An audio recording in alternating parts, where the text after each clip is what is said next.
I have no time for a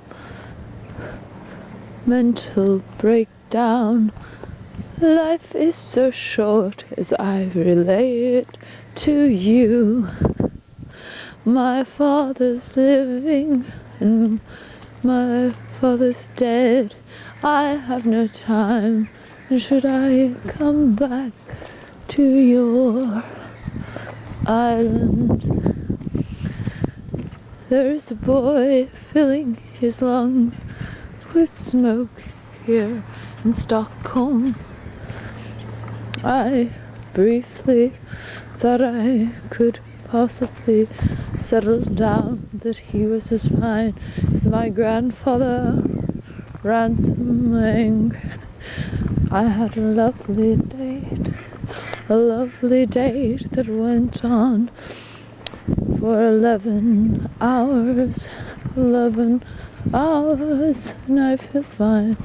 I am taking my morning walk, and I couldn't sleep last night. I had no home. This boy I loved me well. In fact, he gave me everything he had. There is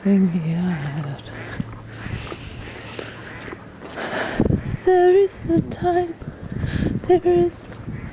time when I am feeling mad. I'm feeling mad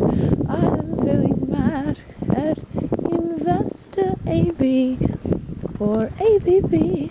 ABB is a fine little company. A fine company. You are a fine taxi. And as the smog pours into the city, and as the Wallenberg family gets richer, we visited the Raoul Wallenberg shrine last night. Last night he helped the Jews survive. That was the show 1.0. And I would allege to the Radman's gotten the show 2.0 is happening. What do I know? What do I know? I've never walked this way before, around the Staatsmuseet, National Museet. I love you. I love so many things about your ugly city, especially now that it is not totally freezing. There was a way when we were cold. It was clear to see America is coming. America, and what you mean. There is a way out to get out of Stockholm. I have not found that way.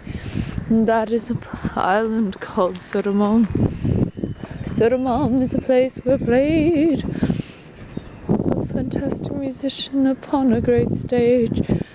His golden aura split my brain apart, and it brought me here right from the start. No other man said something to me so clearly, transforming me. He said, "You are the most beautiful woman I have ever seen in my life."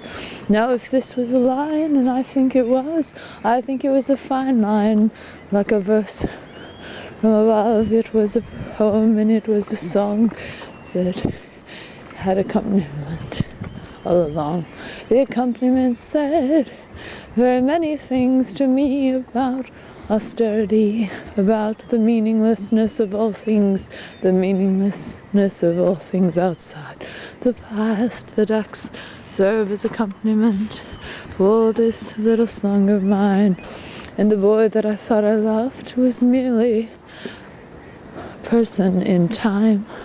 And time is right to left, and time is left to right. And I never understood yesterday or tomorrow anyway. I was so confused, and there were 3 days I never slept. And I went from city to city, and I couldn't sit down. I couldn't stop walking. I couldn't find the right town to live when my whole world was falling apart. And that is because I had not fallen in love. And Gustav said to me, he said, have you come to Stockholm? I said I did, but I had no friends. And he said, I would show you around. I would show you around. And I secretly felt guilty for not giving it a chance. So I came to give it a chance. And here I am, and here I stand, and I can't seem to leave this beautiful land. But Stockholm is a prison of my own mind.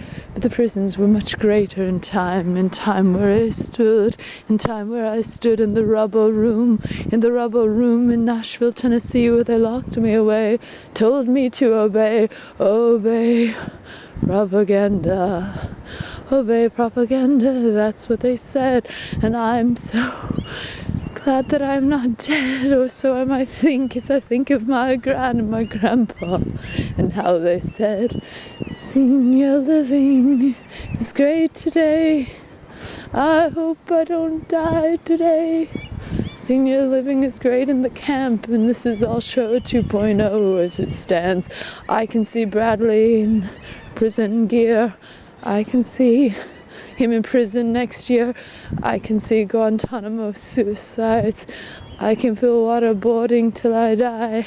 I can feel the poison toxicity in the Superfund rivers in Portland, Oregon.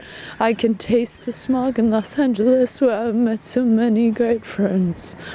So many great friends, so many great ends. There is a way out. There is a way out of Stockholm, and I can't figure it out. I was the duck on the ice floe. I was the duck on the ice floe, and he was the other duck on the ice floe, and there we floated through time, and it felt like paradise. It felt like paradise, but truly, we were just simply ducks on an island of ice.